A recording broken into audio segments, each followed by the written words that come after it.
Hello students, I hope कि सब अच्छे होंगे। यहाँ पर हम देख रहे हैं कोल एंड पेट्रोलियम, इसका लेक्चर नंबर 2। तो देखो, अब हम इसमें देख रहे हैं, कल जैसे हमने बोला था उसके आगे का हम आज बताएंगे आपको। तो यहाँ पर स्टार्ट करते हैं।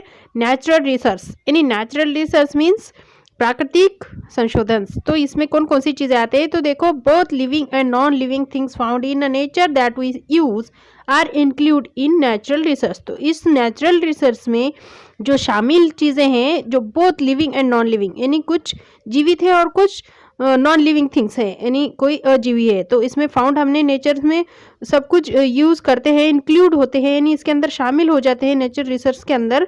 जो फॉर एग्जांपल है, plant and animals provide us with food, fibres, medicine. ये सब क्या देते हैं हमको? प्लांट्स और एनिमल जो प्रोवाइड करते हैं हमको क्या? With food, fibres and medicine. ये चीजें हमको प्रोवाइड करते हैं। दीज आर लिविंग और बायोटिक। तो इसके अंदर है लिविंग और बायोटिक, जो है नेचुरल रिसर्च में आते हैं, जो लिविंग होते हैं। और देखो यहाँ पर oxygen, water, light, soil and non living और अबायोटिक नेचुरल रिसर्च। तो ये देखो, जो नेचुरल में आए वो कौन से? प्लांट्स, एनिमल्स, ये चीजें। और यहाँ पर जो है नॉन लिविंग थिंग्स में आती हैं ये, तो कौन सी? Oxygen, water, light, soil and non living things में आती है अबायोटिक नेचुरल रिसर्च। यानी अबायोटिक मीन्स यहाँ पे अजीविक होते हैं, यानी इसके अंदर जीव नहीं होता है। तो देखो, natural research are classify in two broad categories, namely exhaustible research and inexhaustible research. तो देखो, यहाँ पर नेचुरल रिसर्च जो है क्लासिफाई किया है 2 बोर्ड कैटेगरीज में, यानी 2 श्रेणी में इनको नेमली किया गया है, क्लासिफाई किया है। तो इसका देखो, एग्जिस्टेबल यानी एक, और एक है रिसर्च एंड दूसरा है इनएग्जिस्टेबल रिसर्च। तो देखो यहाँ पर research that are limited in quantity and can be used up over period of time are called existable research। तो इसको क्या बोला जाता है? existable research। जिस भी कोई भी चीज़ है जो लिमिटेड है, लिमिटेड क्वांटिटी में है, यानी कोई भी चीज़ रहो, जो भी living things, non living things कैसे होते हैं? जो नेचुरली तो होते हैं, पर वो कैसे होते हैं? लिमिटेड होते हैं, यानी कोई भी चीज़ अनलिमिटेड यहाँ पर नहीं होती है। तो यहाँ पर लिमिटेड जो चीज़ें होती है वो एग्जिस्टेबल में आती है रिसर्च। तो फ्रॉम इसमें है, from example coal, petroleum, natural gas, wildlife, forest etcetera. ये सब कौन सी है? एग्जिस्टेबल्स, यानी ये ज़्यादातर नहीं होती, बल्कि ये कभी भी हुआ तो समाप्त होने वाली चीज़ें होती है, इसके लिए इनको क्या बोला जाता है? एग्जिस्टेबल। आर एग्जिस्टेबल रिसर्च, तो इसी को आर एग्जिस्टेबल रिसर्च कहा जाता है। Exhaustible research are not easily replace by nature and और also called non renewable research. तो ये कैसा है?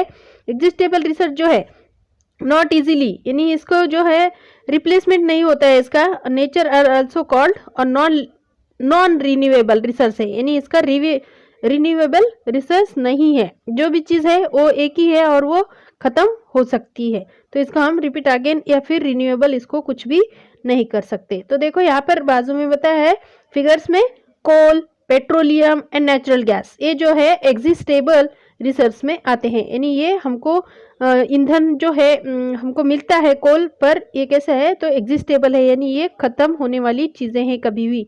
तो ओके, तो ये किस में आती है? नॉन रिन्यूएबल रिसर्च में, एग्जिस्टेबल में। ओके, तो some natural research are present in such large amount that they can not be depleted by human activities, they are called exhaustible research.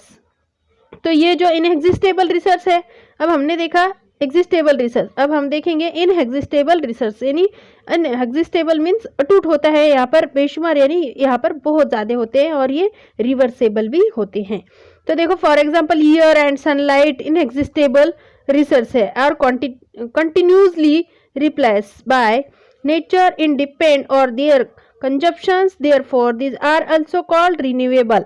जो ये रिन्यूएबल रिसर्च है, कौन? इनएग्जिस्टेबल्स। तो इसके अंदर कौन कौन आता है? सनलाइट एग्जिस्टेबल होती है रिसर्च, और ये कंटिन्यूसली होती है, यानी ये हमेशा होती है, कभी खत्म नहीं होती है। और रिप्लेसमेंट बाय नेचुरल डिपेंड, यानी नेचर के ऊपर ये डिपेंड होती है, और ये कैसे होती है? रिन्यूएबल होती है। इसके लिए हम क्या बोलेंगे इसको? रिन्यूएबल रिसर्च और inexhaustible research. For example, oxygen is use by animals and human beings for respirations but is added back to the atmosphere by plants through photosynthesis। तो देखो यहाँ पर ह्यूमन बींग्स एनिमल्स जो है रिस्पायरेशन करते हैं किसके थ्रू, ऑक्सीजन के थ्रू। तो एडेड बैक और एटमॉस्फेयर, तो ये सब कुछ कहाँ पर है, एटमॉस्फेयर में, बाय प्लांट्स थ्रू फोटोसिंथेसिस। और ये कहाँ से होता है, थ्रू जो फोटोसिंथेसिस होती है प्लांट्स के ऊपर। प्लांट जब फोटोसिंथेसिस करते हैं तो कार्बन डाइऑक्साइड वो लेते हैं और ऑक्सीजन हमको देते हैं। तो इस तरीके से यहाँ पर क्या होता है, ये रिप्लेसमेंट होती है, यानी रिन्यूएबल रिसोर्स है। तो therefore these renewable resource similarly water renewable resource as it is supply in maintained in natural through the water cycle. तो इसको क्या बोला गया है कि वाटर जो है रिन्यूएबल है, यानी जब बारिश होती है और उसको फिर से क्या होता है, वाटर वेपर बन के वो फिर से क्लाउड बन जाते हैं और इसी तरह से फिर से यहाँ पर बारिश होती है। इस तरीके से इसको वाटर साइकिल कहा जाता है। और यहाँ पर देखो ये फिगर्स बताए हैं आपको, वाइंड पावर्स और यहाँ पर ऑक्सीजन और सोलर एनर्जी, यानी सोलर एनर्जी भी जो है सनलाइट से हम यहाँ पर सोलर एनर्जी लेते हैं और हम यहाँ पर जो भी चीज़ें यूज एनर्जी करते हैं। और यहाँ पर ऑक्सीजन ये हम प्लांट्स के थ्रू लेते हैं।